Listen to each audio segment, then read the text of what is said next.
Okay, good morning. Good morning. Good morning. Today we're going to have a teach back on the chapters that were assigned for you to read, and it's important before we take the quiz we have to review the important concepts in these particular chapters, right? We're going to talk about introduction to pathophysiology, we'll talk about homeostasis, right? And it's important to know that all these chapters that we're about to discuss, cellular injury, all of them are important because as we deal with our patients in the future, as future nurses, you have to know what are the important concepts involved in pathophysiology, right? Now, when we're dealing with the word pathophysiology, we know that it means what? The study of abnormal conditions, such as when a person gets sick, right? Pathology is a study of human diseases, and it's also important that in the field of pathology and pathophysiology, we know exactly what is the cause of the disease. Can anybody tell me what is another word that means the cause of the disease? Etiology. Etiology, very good. E-T-I-O-L-O-G-Y, right? So apparently when we, as clinicians like me, when I used to practice before I came here to the United States, whenever I see a patient, I have to know what exactly is causing the disease process, right? I'll give you an example. If a patient comes to the emergency room with difficulty of breathing, that is the chief complaint, right? And based on the history that we got from this patient, he is 70 years old, he's male, he's been coughing for 1 week duration or productive cough of yellow-green phlegm, associated with high-grade fever. A few hours before admission, the patient developed shortness of breath or difficulty of breathing, okay? In that situation, what do you think is the main problem of this patient? What organ is involved? The lungs. The lung. Why would you say the lung? Because she had the shortening of the breathing connects. Okay, so when you breathe, what organ is involved? The lungs. Of course, the lung is involved where the exchange of gases will take place, right? So that's the reason why we always tell our students here that in nursing and in medicine, anatomy is always the foundation. How would you be able to diagnose a patient if you do not even know your anatomy? And you are absolutely right. A patient who's coughing and is having difficulty of breathing, the first thing you think of the lung. Now, what do you think is wrong with the lung in this case? Infection. Anyone?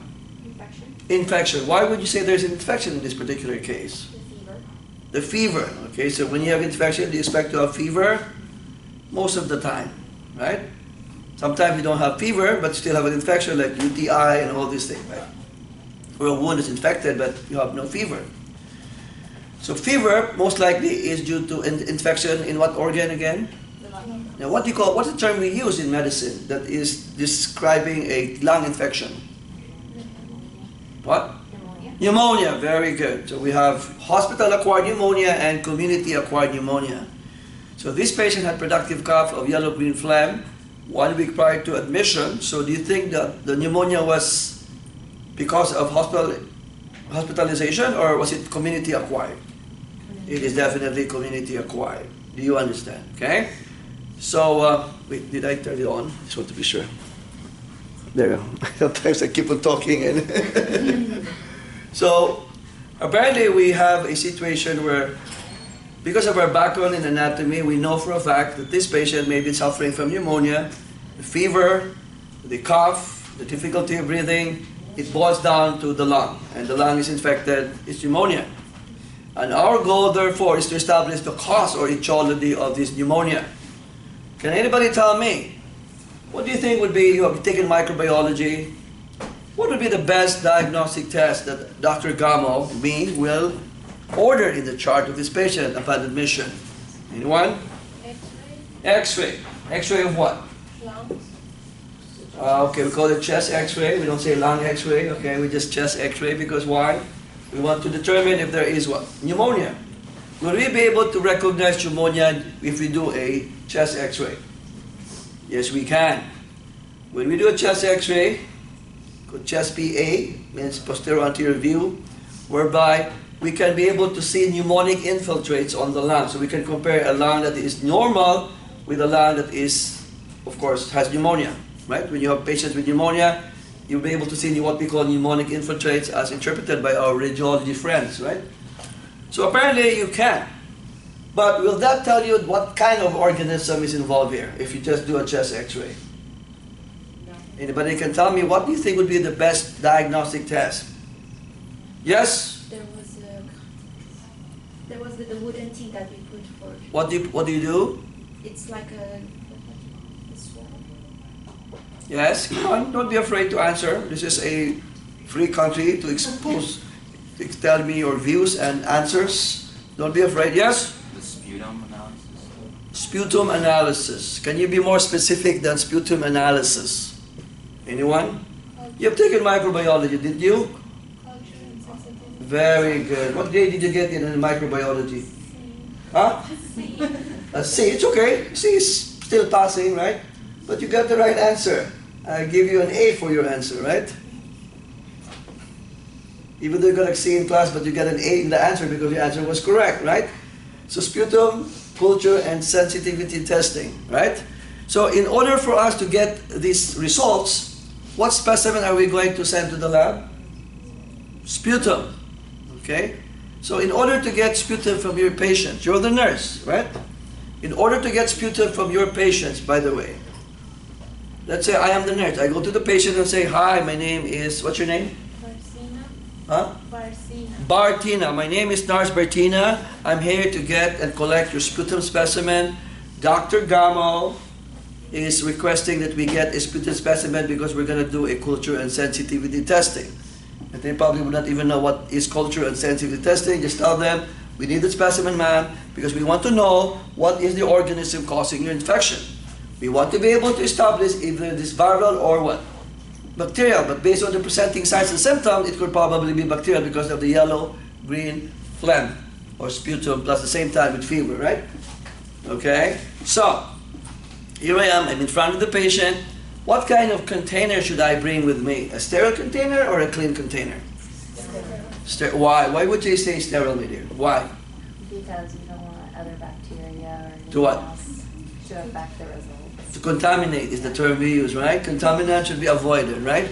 So in the field of medicine and nursing, we have to be able to justify the things we do or be able to rationalize, right?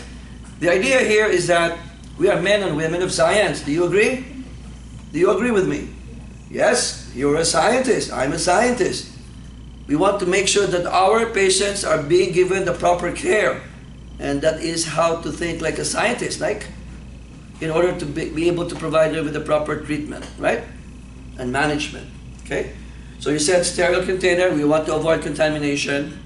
Okay, you know you are in front of the patient. I have the sterile container with me, properly labeled, name of the patient, Mr. Smith, 70-year-old male, room 255, and then diagnosed pneumonia, and then of course sputum CS is the request of Dr. Gamo, and you put the date. Now, the question now is, how would you be able to get the sputum specimen, my dear? Anyone? What? Cough. Cough, okay? Can you tell me how is a cough made by a patient? Tell me. Are you going to demonstrate this to the patient, or are you just going to leave the sterile container with the patient? Demonstrate. Why would you demonstrate? So they'll do it correctly. They'll do it correctly. What would happen if you just leave with them the sterile container, specimen container? They don't know what to do. And what would they think they will do? Spit. Spit. Very good. When you spit, what specimen are you going to collect? Saliva. OMG for Dr. G.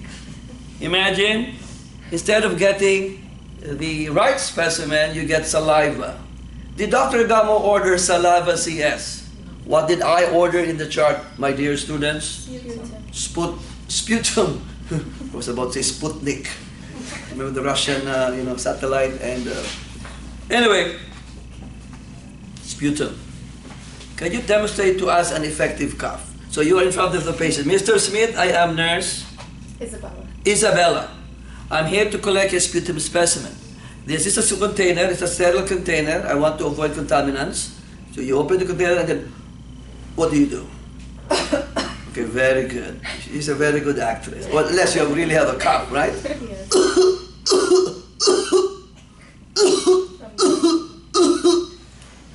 And you tell them, Dr. Gamo does not want this. spit is saliva. Cough is phlegm, sputum, correct? Okay. Send the specimen to the lab, and my wife happens to be a microbiologist. She works at Cedars-Sinai, and after one day, she gave me honey. This is the result. Okay. Honey. Okay. Heavy growth of Streptococcus pneumoniae. Sensitive to ceftriaxone, of ceftazidime, and resistant to penicillin. Would I give penicillin? Of course not. Why? Because obviously the bacteria, strep pneumoniae, is resistant, which means that if you give penicillin, what will the drug do? What will the penicillin do to the bacteria? Tickle, tickle, tickle. And the bacteria will say, "I thank you, I will not die. Your doctor is stupid." So of course, I'm just giving a joke. Point is, Dr. Gamo will look at the results. Honey, you're right. I have to give what? Ceftazidime, a cephalosporin, right? Based on the results, we're men and women of science, and I give ceftazidime within 1 day or less than a day. What happens to the fever? It's called lysis. It starts to go down. At the same time, you will be able to relieve, hopefully, the amount of coughing at the same time. What else? The difficulty of breathing, right? And of course, you give nebulization, pulmonary therapy, hydrate the patient, and of course, give medications for what? Expectorate, so that you can get rid of the cough. So oftentimes, the mucus can block the airways, right? You are aware of that, okay? So the bottom line, therefore, is we need the scientific method, right? We're in first, why is there a cough? What is causing the cough? What is causing the pneumonia? And we're able to establish the cause, right? Okay. Now, can anybody tell me the difference between signs and symptoms? Anyone? Yes. Science is objective, Uh-huh. something we can see. Okay. And symptoms, it's like a feeling.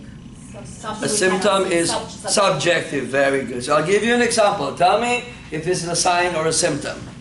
A patient comes to my clinic and says, "Dr. Gamo, I have right knee pain."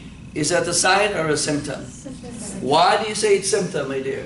Because you can't actually see it. It's not. Who cannot see? The doctor. Whoever. I cannot see the pain, right? If you say I have right knee pain, can I see your pain? No. Can I feel your pain? No. Of course not, right? On the other hand, if I come to you and say, "Hey, Dr. Gamo, I have redness of my right knee. My red knee is red." What does it say? Sign or symptom? Why do you say it's a sign? Yes, my dear. At the back, near the door. I want everybody to involve here. It's called interactive discussion, right? We're not just passive listeners, right? Yes? You said why it's a symptom? Why would you say it is a sign according to them? If you were paying attention, it's a sign, right? Redness of the knee, right knee. Why would you say it's a sign? Because you're able to observe it. Who's going to be able to observe it? The doctor. The doctor and the nurse, right? You will do the same thing. You're a nurse, you're a doctor, you do the same thing. Look at the knee, oh, it's really red. So in other words, you are able to confirm and verify what the patient told you, correct? Do we understand, right? Let's say another example. The patient comes to you and say, "I have noticed that my right knee is warm on touch." What do you think is that? A sign or a symptom? Sign. Why do you say sign? Yes, at the back. Yes. Me? Yes. Because you feel it, like it's a sign. So the nurse and doctor can also palpate. The word palpate is a term we use. We don't say feel it. We palpate. We try to use as much medical terms here, right? You don't say, "Can I feel your knee?" Now, I need to palpate. Of course, they probably would not even understand what palpate. Then you may have to use a layman's term, maybe feel, okay? Or touch. But you have to ask permission. I said, "Ma'am, I'm gonna, because you told me it's warm, let me check if it's really what?" Warm. I want to confirm, okay? In other words, when you're dealing with an inflammatory condition or inflammation, there are what we call cardinal signs of inflammation or symptoms, both signs and symptoms. One, redness, okay? Redness is also known as rubor. You know what is rubor? In Spanish, it means red. What about calor? Muy caliente, mi amigo. Habla usted español? In California, we speak in Spanish because there's a lot of Spanish-speaking people, right? What is calor? Warm. Rubor, red. Okay, rubor, calor. What is tumor? A growth, swelling is present. And what is the symptom called dolor? Muy doloroso, painful. So this will tell you that these are what we call the cardinal signs of what? And symptoms of what? Inflammation. Now in this particular situation, would you ask the patient, sir, was there any history of trauma? Did you fall? Did you twist? Did you play any sport? They would say no. Okay? So we'd like to know, is this a patient with an infection of the knee, like septic arthritis? Septic means bacterial infection, arthritis means infected. Or could this just be osteoarthritis? Have you heard of osteoarthritis? Osteoarthritis is a wear and tear, degenerative condition involving the articular cartilage of the joint, particularly what? The weight-bearing joints. Do you understand? Okay? So you have to establish, is this traumatic cause, or is it because of an infection, or is it a degenerative cause? So again, we use our diagnostic skills. Do you understand? Okay? That is etiology. We talked about signs and symptoms, right? Okay? Now, when you say latent period, what is it? Can anybody tell me what is the meaning of the word latent period? Anyone? Yes, the lady on the near the wall. Yes. It's the interval of time between the injurious agent or the causative agent. So what's the word that it was used in the book? Huh? First what? Exposure, exactly. Right? And then what? To the time of the first. Until the time of the first manifestation of what? The signs and symptoms, right? For example, today, one of you is coughing here. I'm not coughing. You cough, for example. And I'm talking here. Every time you cough, the virus goes to me. Today is the day that I was exposed to this guy. I don't cough today. Tomorrow, I'm going to San Diego and I start to cough. Where do you think I got my cough? This young man here, what is your name? Mike. I'm going to sue you, Mike. I'm just joking. Of course, Mike. I was exposed to Mike today and I had the cough tomorrow, right? Do you understand what I'm saying? Exposure of the agent, in this particular case, maybe just a viral infection, I hope. And then one day later, the interval between the exposure to the organism causing the infection or any form of injurious agent and the manifestation of the signs and symptoms is called latent period. What about prodromal period or prodrome? The time or period when the symptoms and signs appear. Right? Do you understand? When you say convalescence, what's the key word that we always think of convalescence? Recovery, very good. What am I trying to say here? When you read a book, when you read your notes, your PowerPoint slides, you look at my Kaltura videos, you look at my YouTube videos. By the way, how many of you have subscribed to my YouTube videos? Okay, only a few? The rest of you are not interested? Okay, it's fine, you know. It's free, by the way. You don't have to pay, okay? The point is, there are a lot of things that you can learn from those YouTube videos, okay? The bottom line is that whenever you are dealing with these situations, you have to be able to know in terms of the diagnostic test at the same time treatment. But now, when it comes to, so let's erase this. Prodromal period, we have defined latent period, we have defined all these terms. We always need to know the proper term and the definition of terms, right? So recovery, hi, my name is recovery. What is your name? Convalescence. Hi, my name is prodrome. Appearance, first signs and symptoms. Do you understand what I'm trying to say? Okay? If I say etiology, cause. Hi, my name is cause. What is your name? Okay, in the learning process, we have to be able to link words that are related, like cousins or brothers and sisters, right? So when I give a quiz next week and say, what is cause of the disease? Is it prodrome? Is it etiology or latent? The answer is etiology. Do you understand? Does that make sense to you guys? Okay. Now, we also talked about the word epidemiology, right? Epi means upon, demo means people, ology means study. So what is it going to do? Study the distribution of the disease upon the population. What is causing the infection or whatever is the disease that is involving a group of people in a given population, right? So, when I say endemic, can anybody tell me what the word endemic means? Anyone? Yes? Local to a specific region. So the disease is found only in a local area or community, like only in Anaheim, or let's say Brea, or whatever place that is having that kind of infection, right?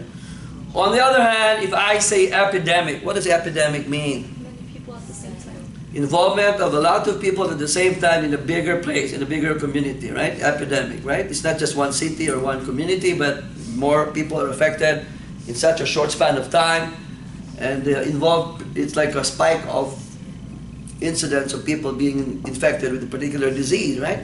On the other hand, when you hear the word pandemic, what does pandemic mean? So this time it's wider and bigger geographical area. It's not probably just one country, but other countries. And that's the reason why we have to be aware of the differences, right? For example, in California, is malaria endemic? No, it's not. Is it endemic in Thailand, Malaysia, Asia, and South America? Yes or no? Who said no? Why did you say no? Where? Unfortunately, the answer is yes. It's okay. That's how you learn, right? You know, okay? You have to expand your ability to read. It's not only in Africa, but even in Asia. I just migrated here in 2002. We have a lot of malaria in the Philippines, Malaysia, Thailand, Indonesia, Asia, in other words, which is supposedly the largest continent. At the same time, what else? South America. Do you know why? There must be a reason. A reason, oh why, oh why, oh why, oh why, oh why. Do you know why?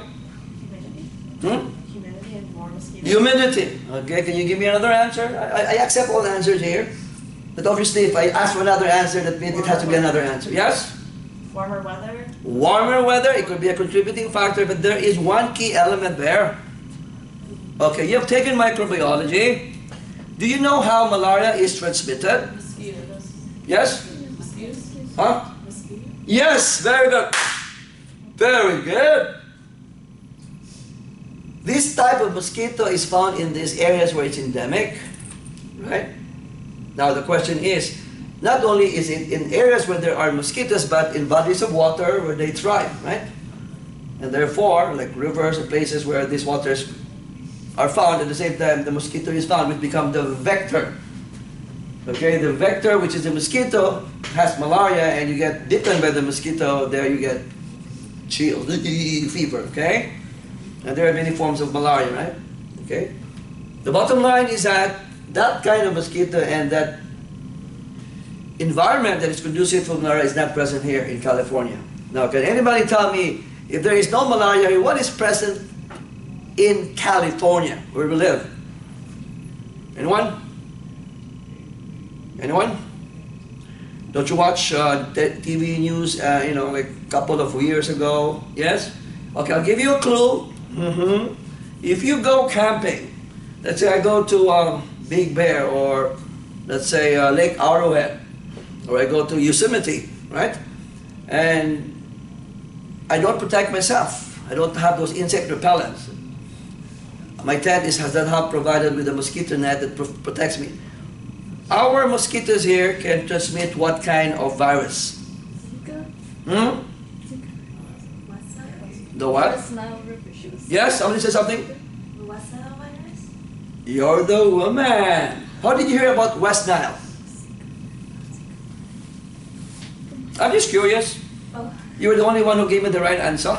because I live next to a lake that has West Nile. You live to a lake. Which lake is this? So that I will avoid that lake. It was in Harbor City, Machado Lake. What's the name of the lake? Lake Machado. Machado. It's a Oh. really Is it a small food, lake. Machado? Okay. Lake Machado in Harbor City? Yeah. Oh, there's a lake there. Yeah. Is it Harbor City near Pacific Ocean too? Harbor City is there, the south of 110 freeway, right? The south. I know. I've been there many times. There's a lake there that has, Just a small community. okay. Now, why is, yes, my dear? I was asking about Zika because I was saying Zika. Is that the same thing as West Nile River? But it's not, right? No, my dear. The spelling alone is different. Zika is Z-I-K, I'm just kidding, Z-I-K-K-A, West Nile. Remember the Nile River in, you know, I thought the it was biblical? Zika as well. It's different. Mosquitoes. I know what you're talking about. Zika is something more of the congenital children with deformities. That's absolutely different from West Nile. West Nile virus, as you can see, is endemic here in California. The danger is that if you get bitten by this mosquito that has the West Nile virus, which is a vector, why is it life-threatening? Can anybody tell me? Anyone? Don't be afraid. Okay, you were the only one who mentioned about West Nile. Were you curious? What can this do to me? How can this kill me? I think because like there is no cure for fever, or I'm not 100% sure. Do you know? Okay, I'll give you a clue. If you are bitten by this mosquito and you develop West Nile virus infection, this is what's going to happen. You have a fever, high-grade fever. You have what? What is, now look at me. What am I happening? What is happening to me? I have a what? Seizures? What do I have? Seizures? What do I have? Yes? Huh? Repetition is a matter of all retention. I kept on asking the same question. I kept getting the right answer. That's why I'm just trying to make everybody aware of your right answer. I'm trying to also find out if you're going to change your answer, you know. Some people, if I ask the same question 2 or 3 times, they think they have the wrong answer and they change the answer. Because you're not sure. We want everybody to be sure. If you know that your answer is right, you always say, seizure? What? Seizure? What? Seizure? What? There you go! It's because generalized tonic-clonic seizures. When you have a seizure, what part of the body is affected? Yes? Nervous system. Huh? The nervous system. Of course, the nervous. Can you be more specific? Huh? The brain. Of course, the brain. Very good. Why do I want to be specific? Because we don't want to waste your ATP or energy, right? If you say nervous system, okay, there are so many parts of the nervous system. Brain, there we go. The answer is correct. For $1 million. If this were a contest on, you want to be able to save your time, right? The nursing board exam, you have to be able to answer the question in 90 seconds. You have to answer with a precise answer. Brain infection. It's called encephalitis. Itis means inflamed, infected. Encephalo means what? Is it nervous system or brain? There you go.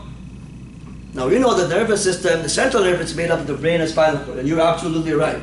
But you have to be very specific, right? And then the patient manifested with alteration in the level of consciousness. Do you understand what that means? Now, I know I might be overwhelming you with so much terminology. Alteration in the level of consciousness. Like for example, a patient, before he was bitten with the mosquito with the West Nile virus, is awake and alert. And oriented to time, place, and person. What is your name? My name is Dr. Gamo. Where do you live? I live in Anaheim, California. How old are you? I am 27 years old. Joke only. Okay? And guess what? Once I get infected with the West Nile virus, I become drowsy and then stuporous and comatose.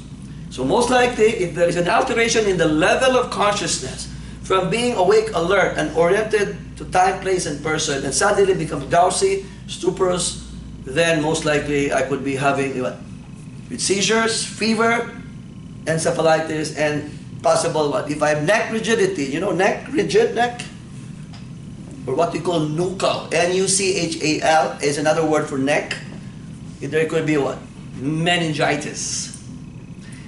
Is West Nile virus infection causing encephalitis and meningitis life-threatening? I hope you understand when I say life-threatening, right? In other words, can I die? Yes. Can I rest in peace? 6 feet under the permanent resident at Forest Lawn. I would prefer the one in Cyprus because I live in Anaheim. It's 1 city away from my place. I'm just joking, of course. The bottom line, therefore, is, it's important to know this thing, right? Okay? Endemic West Nile virus. Not malaria because it's only in Asia. Have you been to Asia with here? Not yet. Okay, one of these days, when you pass the nursing board exam, you have so much money, it's only $600 to $700, you can go there and experience yourself how to be infected with malaria. And then once you have, when you're having those chills and fevers, you do a selfie or a video and say, Dr. Gama, you were right. There indeed is malaria in Asia. I'm here in the Philippines. You recommended that I go there and you go to Malaysia and you can't compare the type of malaria. I'm just joking, of course. It's called immersive learning, right? Experience it and get sick and don't die, of course. We have the proper treatment for you, don't worry, okay? In Asia, there are a lot of medications available because they're used to this kind of medication problems, so they have all the medicines available, okay? Do you understand, class? Okay? Now, we also talk about the levels of prevention, right? Okay. What are the levels of prevention? Anybody tell me? Yes? Primary, secondary, and tertiary. Perfect. Okay. Can anybody tell me the difference between primary, secondary, and tertiary? In primary, the primary concern is what? Yes? Prevention. Huh? Prevention. Prevention. What else? What's the other key word that I want you to? The one in Adidas cap. Yes. Huh?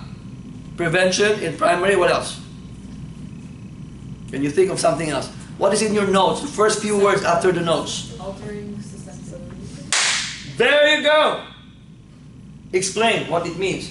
So the goal here is that you're not just simply here to memorize things, but you should be able to explain in your own words, because that's the only way I can tell whether you understand what you have read. Learning involves what? Reading. Remember, you're a visual learner, auditory learner. You listen to the discussion here, and of course you can be kinesthetic. But the important thing is that you have to understand what you read, what you listen to, because that's comprehension. And the next step is to be able to apply, right? What you have learned here, right? Okay. So primary, you said alter the susceptibility. What do you exactly mean by that? How can you alter the susceptibility of a patient to a disease process? One example would be vaccine. Vaccine. What can vaccines or immunization do to you? Prevent. Well, you gain antibodies. Okay, there are two types of immunization, right? Passive and active and passive. Which one is it when you give the antibodies to the patient and inject them with the antibodies? Is it active or passive? Active. Huh? Is it active? Is it active? Am I smiling? Passive. I only smile when the answer. I'm just kidding. When the answers are correct, you very grin. Okay. Huh? So it's not active, it's passive. Exactly. Why is it passive? Do you know why? See, have you ever noticed? I keep on asking the questions, what? Why? What? Where? How? Our goal is to make our students become critical, smart, thinking nurses. I'm not saying you're not smart right now. I'm saying I want you to be what? Smarter than what you are now. Because our ultimate goal is to pass that NCLEX nursing board exam, get a license, and make sure you save lives. Right? Okay. So the answer is vaccination, immunization with antibodies. When you inject the patient with the antibodies, is passive, because you're injecting them with the antibodies. On the other hand, if I inject the patient with a portion of the virus, like we say live attenuated virus, what do you mean attenuated? It means that this is going to cause some fever, you inject them, you're actually giving them the virus, but that's not going to make them become sick. Maybe a slight fever, or a portion of the bacterial wall, you know, this bacterial cell wall, that triggers what? An immune response. So you now develop what? You develop your own what? Antibodies actively against the virus or bacteria injected to you. Is that active immunization? Yes, it is. Do you understand, class? The idea, therefore, is, in this situation, you were given not the antibody, but rather a portion of the virus, or if not, the virus itself, that is not, it's attenuated. In other words, it's not going to harm you. But of course, at the same time, you develop your... Can anybody tell me, what is another name for antibodies?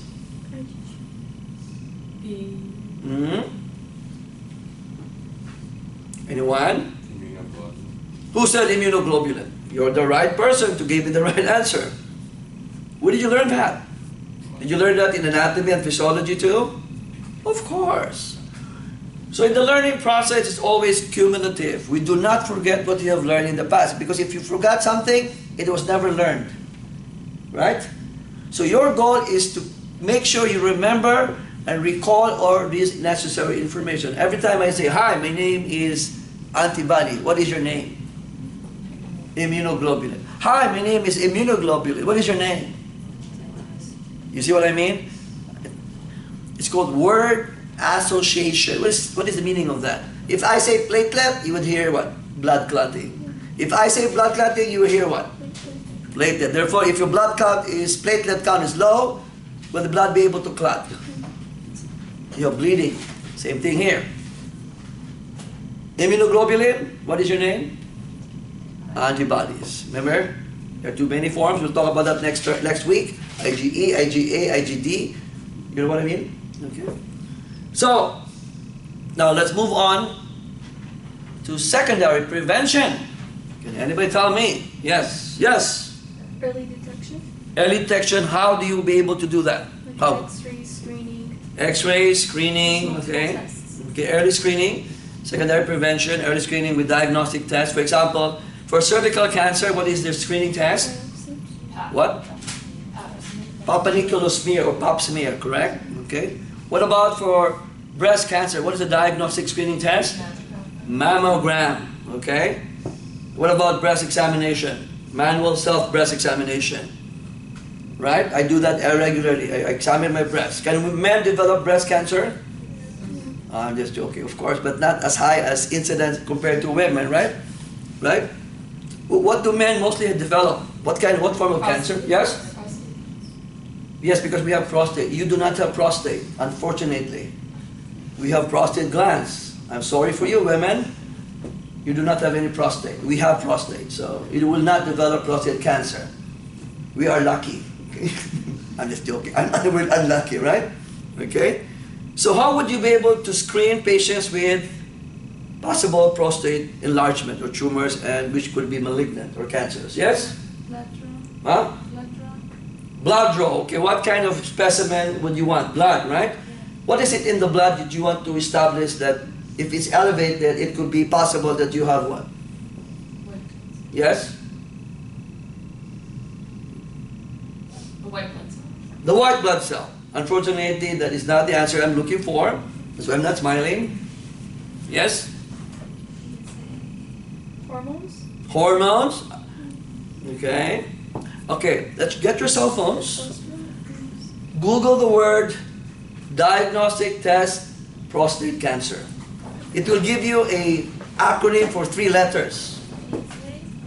What did you say? How did you know it's PSA?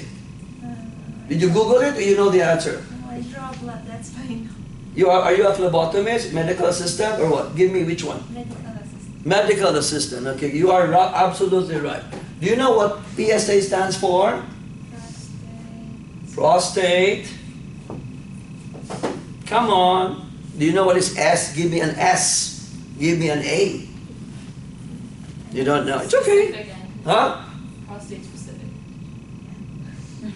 Google. I like Google. The only problem, you take your nursing board exam, you cannot bring Google with you. What can you bring with you? Your Google mind. In other words, who made Google? Humans. What part of the human was used? The brain of human, right? It's just an algorithm. Remember when I say platelet, blood clotting, that's what Google does. When you type the word platelet, it gives you the word clotting, believe me. When you type the word PSA, prostate specific antigen. Who put that word there? Us? Not actually, but people, Sergey Brin and the people who developed Google. Because they know that one of these days you're going to be using them and they're going to earn billions of dollars. So one of these days I might create my own Gamoogle. Gamo, my name, Google. I'm just joking, of course. Like we have now a lot of research engines like Bing, right? Bing. But it's still not able to compete with Google. I think I'm trying to come up with my own search engine. Actually, you can create your own in your brain. Do you realize that you can create your own search engine there?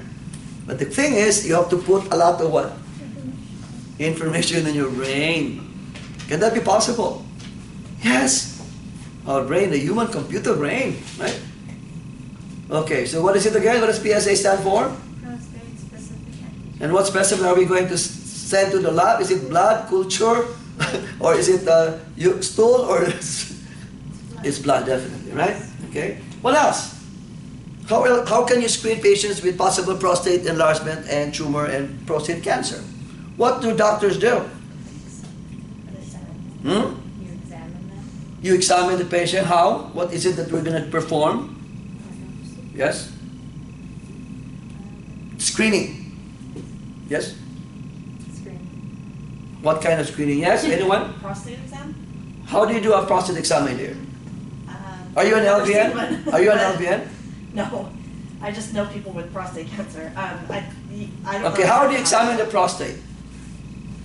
By feeling. Yes? Rectal examination. The what? Rectal examination. Very good. Why do in doing a rectal exam, what do we use? Your fingers. Fingers, very good. Of course, what else would it be? I can't use my nose, I can't use my mouth. I only use my what? Fingers. Fingers. Do I put gloves here? Of course. Would I put KY jelly so that it will not be painful?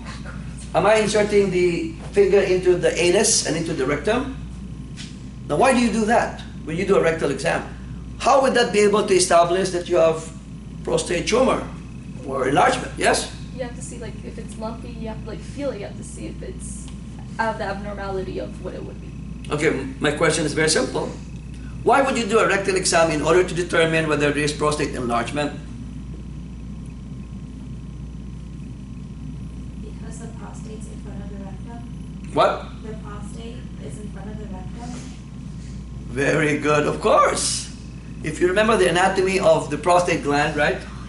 Right? See? So this is the butt here. There's the anus here, right? The belly is there, the tongue. When you do a rectal exam, the rectum is there, the prostate is what? There, beside the rectum, right? So when you do a rectal exam, you can actually feel whether it is enlarged or not, right? Okay? Because why? It's right beside the rectum. Do you understand? Okay?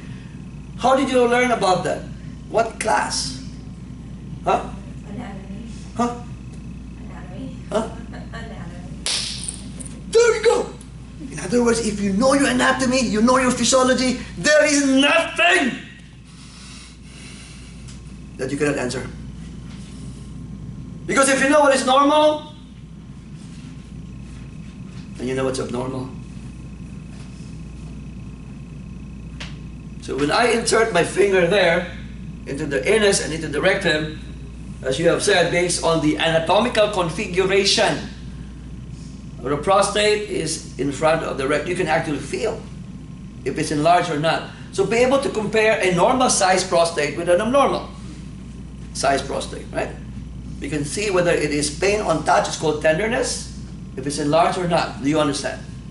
But ultimately, what is the most definitive diagnostic tool to find out if there is tumor or malignancy in this particular prostate?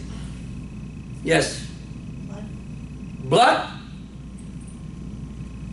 In any form of malignant tumors, what do doctors perform to be able to determine what kind of cancer we're dealing with?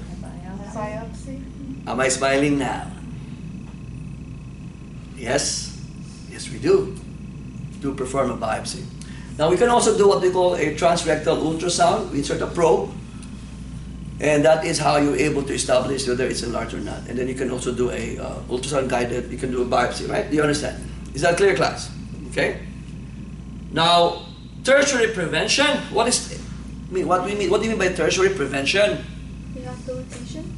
Rehabilitation. Rehabilitation, and that's my specialty. Right? Okay, what about rehabilitation? Can you elaborate, explain, elucidate? It's like right after a stroke, you would have to take preventive like measures. Very good. Elucidation, you said it's stroke. Example, you want to make them be able to become independent, Better. dress themselves, feed themselves, and be able to walk again.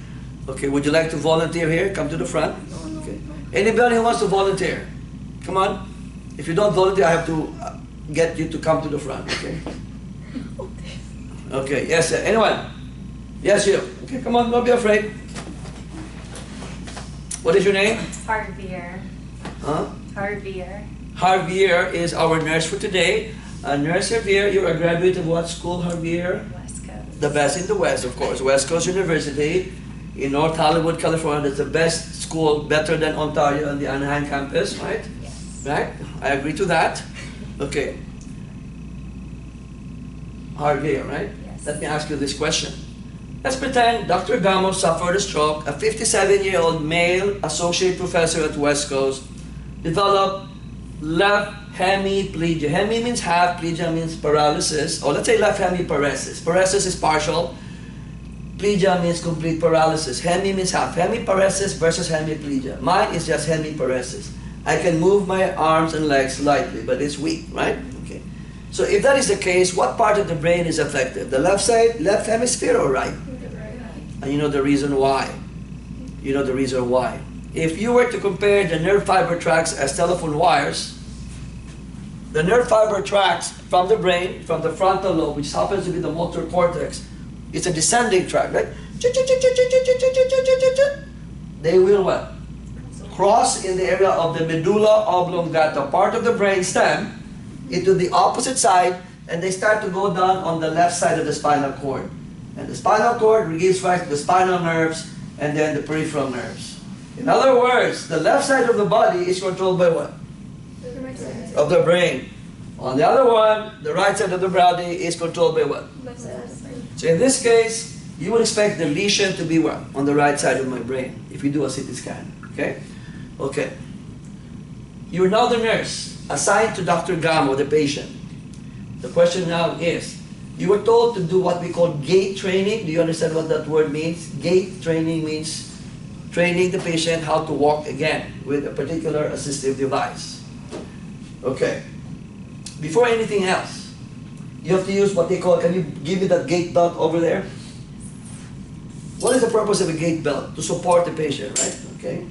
So I will assist you, even though I'm the patient today. Okay. I'm going to be wearing the gait belt for myself. Okay. Very, very easy to use. Okay. There you go. Nurse. Where will you stay? On the left side or the right side of the body, and why? The left side, because it's your weaker side. Okay, what did you say? Left side. Okay, come over here. So we're going to be staying here on left or right? Left. Why would you say left? Because it's your weaker side. And why would you stay on the weaker side? Because you need more assistance on this side. Why would I need assistance on that side? Because you have a stroke and you have left-sided deficits. Okay, so weaker side, you stay on the left side. Do you agree with her? Do you agree with this young woman here from West Coast, the best in the West? That she's supposed to stay on the left side. Very good. Okay, how do you hold the gait belt? Upwards or downwards, and why? Upward. Why would it be upwards, my dear? Because you don't want to pull it down. If you pull it down like this, what happens? It could slip. So you have to grab the gait belt this way, right? And you're going to stay on the left side. Correct. Nurse, which among these devices would you recommend that I use? Walker, crutches, or cane? Question is, which one do you think is the best for me? Patient with left hemiparesis. And you can use the cane because Use the you cane? still have strength in your right side. Okay, can I be able to use the walker or crutches? You said cane, right? Yes. Walker, yes? Yeah. Okay. Give me the walker, please. So you said I can use the walker. You initially answered cane, but you said I can also use the walker. And you open the walker, please. Don't be afraid. Open the walker. Let's go like this. I will assist you. There you go. It's open up for you. Okay. Okay, so stay on the left side, you said, right? Okay. Okay, so how would I use the walker, my dear? I would hold you on the Mm-hmm. And then? Okay, go ahead. Oh, this, okay, maybe you can't use the walker. Okay, you can't use the walker. Okay, there you go. That's how you learn, right?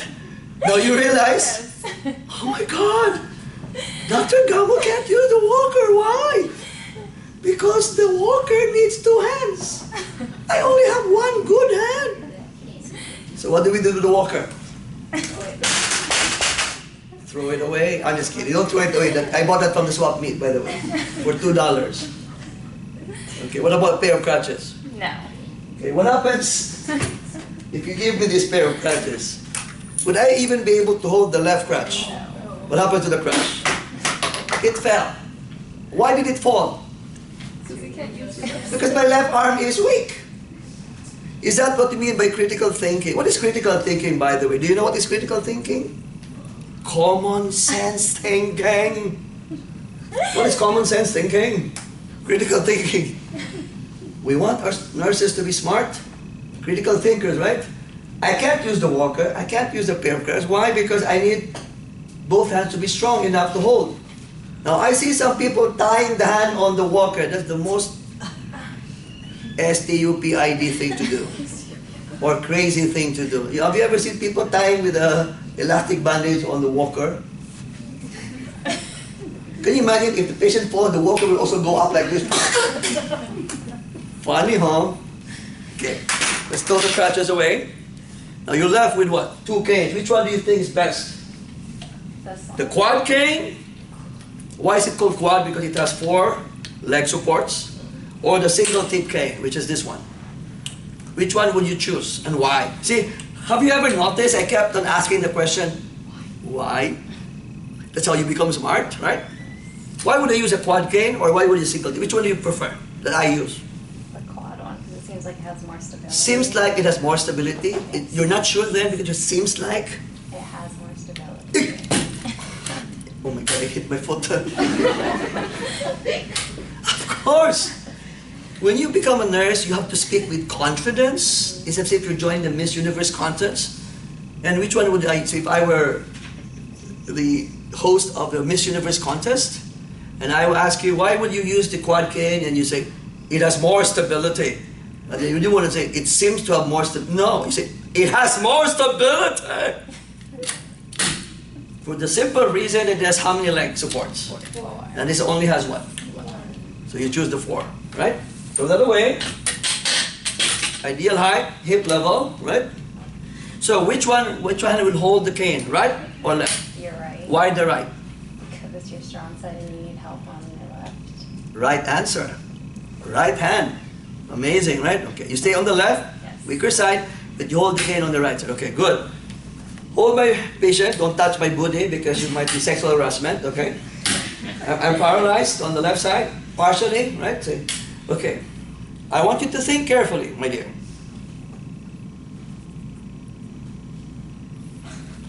If I move the crutch forward, which do you think should move next? The right foot or the left foot, and why? Let her think, yes? Think about this. If this were a nursing board exam, huh? Okay? Yes, go ahead. Is it left or right? Shh. Let her think. Is it left or right? Left. Huh? Left. Left or right? Left. Are you sure? No. I don't know. You have to know. Left. You left. Is that your final answer? Yes. Okay. Cane. Who needs the support of the cane? The left or the right? You're left. Left or right? You're right. Hmm? Who needs the support? Of the cane? The right or the left? You're holding with your right. So who needs the support of the cane? The right or the left foot? The right. The right. Yeah. Okay. So cane, what's next? What is the next step? Your right foot. Right foot. And then followed by what? Your left.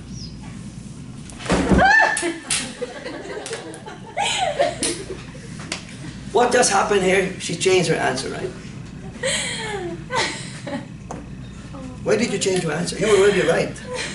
I was just trying to test You're whether you changed. questioning me. Of course. I deliberately questioned you to confuse you. It's not because I want to humiliate you in front of your classmates. I wanted to, remember, you were consistent in the beginning, but I wanted to know if you would change your answer, and you did. It's not a trap or something, right? Yeah. Okay, let's give her another, okay. She was actually right, but I just wanted to be sure if she would change her answer. All right, right? Okay, so she said, and I was asking remember I asked 2 or 3 times? I said, you said left, right? And you keep on saying left. and then left. And I said, who needs the support of the cane? And you said left initially, and then some of your answers from your class were wrong, but you listened to the wrong answer that they gave you, and they were shouting right, they were wrong. You should have known otherwise, because they're wrong, you're right. You see what I mean? Yes. They're wrong, don't listen to them. They will not be the one taking the nursing board exam for you. They will not be able to pay your bills, to pay your student loans, because they gave you the wrong answers, right? Yes. You had the right answer, but you changed your mind, you listened to the wrong answers of your classmates. And I almost died. I almost fell to the floor and developed a skull fracture with intracerebral bleeding. I died. I can't do that. I'm just joking, of course. Come here, come here. Nurse Arfiera. Okay. So let's go back. So she was actually right. I just wanted to just check if we will. Okay, she was right. Okay, let's rewind. If it was a video, rewind. Okay. So you were right. You need to change your answer. Okay. So cane. Okay. Let's follow the right thing now. Okay. Cane. Who needs to support the cane? The left or the right? The left. Why the left? Because that's your weaker side. I was about to say, duh. Now, some people are very sensitive when they use the word duh because they think that it makes them look stupid or not. No. The word duh means, don't you see, it's common sense. What is critical thinking? Common sense, right? I'm not saying you have common sense, but you change your mind. You listen to the wrong answers of your classmates. But you were actually right? Okay. Okay. Weak leg. Then, what follows? You're right. Good leg. Cane, weak leg, good leg. You understand? Let's give her a big hand. The bottom line, therefore, is that if you know that your answer is right, do not change it. How many people change their answers and their answers are wrong, and instead of getting a perfect score, they get one mistake? But the problem is that in the nursing board exam, it only takes one wrong answer to either pass or fail. Who knows that was the question that was given to you that made you pass the exam? And when you pass, you have a license. You can now get 5 houses in Vegas, 5 Lamborghinis, Ferraris, whatever car you want. I'm just joking. The bottom line is, never change your answer if you think you're right. Because the moment you change and you're not sure, that's the time when patients could actually die. See? If you listen to them and say, I will use the right foot, and I fell, and the good thing, you came up with the right answer that you will stay on the left side. Look what happened. I fell, guess what you did? I did not fall to the floor. In the previous term, the students stayed on the right side, and I fell, bang! I went to the hospital. I had a skull fracture. I almost died. I'm just joking, of course. I fell to the floor, and I would make it so crazy that I would actually fall to the floor with my support. You know, I'm a basketball player, so I know how to fall. So I fell, and I got a seizure. Because obviously I have intracerebral bleeding, I had seizures. And I died on Halloween day, November 1, I come to haunt the nurse. Why did you stay on the right side? You were supposed to stay on the left side, on the weak side. And I will bang the door. I will not let you sleep for what you did to me. You understand, okay? The idea, therefore, is that we have to be aware of the importance of coming up with the right answer at the same time. Never change if you think your answer is right. Don't listen to people around you. Because when you take the nursing exam, you'll be by yourself. When you are there in the room with the patient, you'll be by yourself. Right? Don't tell me when you have a patient, okay, I do not know what to do. Am I going to Google? Am I going to stay on the left side, right side? Which foot? Or am I going to call my classmates? Oh, you know what? Remember what Dr. Gambo did in class 2 years ago? Is it going to be the right foot or the left foot? He's paralyzed on the left foot. After the cane, what should follow? Of course, the weak leg, because that is the one that needs the support, right? Does it make sense? Okay? Now, regarding tumors, what is the word neoplasm? Neoplasm or neoplasm means what? New growth. New growth. It could either be benign or what? Malignant. Now, what is a characteristic feature of malignant lesions? They have a tendency to what? It spreads to many other places.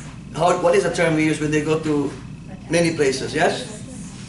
They metastasize, right? M-E-T-A-S-T-A-S-I-Z-E, metastasize, right? When you say metastasize, they go to affect other organs. How will they be able to reach other organs? Let's say I have breast cancer. How can it reach my lung? How can it reach other organs? Like the bones, yes? Angiogenesis. Through the lymph nodes. It's Lymph nodes, what else? Most common is what? Circulatory. The blood circulation. You know why? It's like a 405 north and 5 north, 5 south freeway, right? The car travels to the freeway. The same thing with the tumor cells. They travel to the 405, 5 north, aorta, inferior vena cava, superior vena cava, freeway. Don't you know that these cancer types, they like to travel? How many of you like to travel? Okay, you like tumor cells or cancer cells. They like to travel too. They want to go to Europe. It could be the brain. They want to go to the lungs. It could be what? Asia, you know? Apparently, they can do that because it's free. How can that be free? Blood circulation, lymphatic circulation. Now, is it possible to spread it by contiguity? Contiguity is spelled C-O-N-T-I-G-U-I-T-Y. Means, can it spread to the nearby neighboring organs and tissues? Of course. It can affect the bones here if you have breast cancer. You know what I mean? But for example, breast cancer, it's commonly affecting what? The axillary lymph nodes. That's the reason why whenever I tell patients to manually examine their breast, but I tell them to also examine their axillary lymph nodes. Yes, because that's the most common area where it is going to be affected, right? Okay? So which is more life-threatening? Benign lesions or malignant lesions? Malignant, they have the capacity to metastasize. And you mentioned about the word angiogenesis. What exactly do you mean by that? new blood cells, whatever. Like they could spread through new blood cells as well, because they. So what is angio means artery, blood vessel, artery. Why artery? Because do the cancer cells need oxygen? Yes, right. Or to proliferate, to become To more. proliferate, they need more blood. What else? They need more food, more nutrition. That's why you see how big the size of the tumor could be. In order to be able to do that, you have to have more what? More blood vessel formation, more arterial blood vessel formation. That's why a tumor as big as this, if you cut the tumor, will there be a lot of bleeding? Yes, because there's so much blood vessels being formed, new blood vessels formed, in order to sustain their growth. Does it make sense? That's why when we do these kinds of mastectomy or procedures, or tumor resection, we have to prepare a lot of what? Blood for possible blood transfusion. Do you understand? Okay? Is that clear, class? Because it could bleed, and it could bleed to death, right, during the procedure. And there are times when the cancer spread too much, we even don't anymore do a surgical procedure, right? Like my aunt, like 5 years ago had, 4 years ago had ovarian cancer, right? And apparently by CT scan and MRI scan, it was found out that the ovarian cancer has spread throughout the pelvic cavity. So they called me and said, Dr. Gamo, your aunt has spread to the pelvic cavity. And I told them, obviously, if you do surgery on her, she might not even survive the operation, because she probably bleed to death in the operating room. So what he did was just purely palliative treatment. What is palliative treatment? In hospice care. Pain control, like morphine and all of those things, right? And then she decided to go home to the Philippines, where she was born, and after 9 months, 10 months, she died. Because if we had done the surgery, she could have been dead within the same day. She could bleed to death, right? So sometimes we think of the best options for the patient. Just prolong the life, but there's no cure, and especially if it's spread to other organs, there's nothing you can do, right? Do you understand? Now, in patients with cancer, what happens to them? Are they going to be healthy or malnourished? Now, what is the term we use when they are extremely malnourished and skin and bones? Huh? Yes? Yes, my dear, the one at your back. Cash something. Yeah, I can't remember. It's okay, try to pronounce it as you said. Yes? Yeah, something like cashier, fish. Cashier shish. XI. Anybody who knows how to pronounce? Is it Kakeksha? Kakeksha? Mexico? Or? CA. No, I'm just joking. It's Kakeksha or Kakeksha, right? CACHEXIA. Do I love you to spell properly? I need to make you spell properly. How do you spell Kakeksha or Kakeksha? CACHEXIA. C-A-C-H-E-X-I-A, C-A-C-H-E-X-I-A, C-A-C-H-E-X-I-A, C-A-C-H-E-X-I-A. What is it again? CA. Pronounce. Cachexia. Cachexia. Very good. Why do you think this is going to happen in our patients? Because it's the tumors eating up all the nutrition. Exactly. So you are competing with the tumor. One day I spoke with these tumor cells. I said, what the hell is happening here, guys? Why are you so greedy? And this is what they told me, Dr. Gamo, we have to be greedy because we need to stay in our growth. We need to grow big. We have to grow big, and in order for us to grow big, we need to steal the nutrition that was supposed to go to you, to us. That's what the tumor cell told me. I'm just joking, of course. The tumor cells need to grow. And for them to grow, not only do they form new blood vessels, but they will actually what? Get all the nutritional requirements that you've taken for them to use. Do you understand? Okay. Now, treatment of cancer is simple, right? Either one, you resect, remove it with surgery, right? Right? But nowadays, there are many ways to treat cancer, not just surgery. What else? How do you get rid of the spread of cancer or metastasis? What do you give the patients? Chemotherapy, because what do chemotherapeutic agents do? They kill what? Rapidly dividing cells, like your cancer cells. But unfortunately, chemotherapy can also affect rapidly dividing cells such as what? Hair cells. That's why you end up becoming what? Bald, right? Hair loss. But which one would you prefer? Being bald or getting rid of the metastatic cancer cells? Do you understand what I'm trying to say? Okay? So we want... Now, unfortunately for us, every time we have a new drug, we combine a lot of chemotherapeutic agents. And of course, through 3 years of research, some are effective, some are not. We have combination of radiotherapy, chemotherapy, and of course, surgery. Combination therapy or adjuvant chemotherapy and other forms of treatment, okay? But the bottom line is that there are certain cancers that are very aggressive, especially the one that affects your digestive tract, such as what? Pancreatic cancer. Have you ever seen a patient survive from pancreatic cancer? I don't have I've seen anybody survive, right? Remember Patrick Swayze? Did he die of pancreatic cancer? The good thing about him is that I think he survived for almost 2 years before he eventually died. A few weeks before he died, a few months before he died, he was on the cover of People's Magazine. He was very what? Thin and gaunt. And I used to remember him, the good-looking guy on what? Dirty Dancing. Dirty Dancing. What else? Remember, what is that? When the Demi Moore and they were this... Huh? Ghost? Was it Ghost? Okay. Then eventually he died because of pancreatic cancer, right? I have a classmate in high school. Within 6 months to 8 months, died of pancreatic cancer. Isn't it amazing? It's so very rapid, aggressive. Same thing with hepatocellular carcinoma of liver, stomach cancer, gastric carcinoma. Colon cancer is a little bit better, but still it can be, if diagnosed early. You remember Ronald Reagan?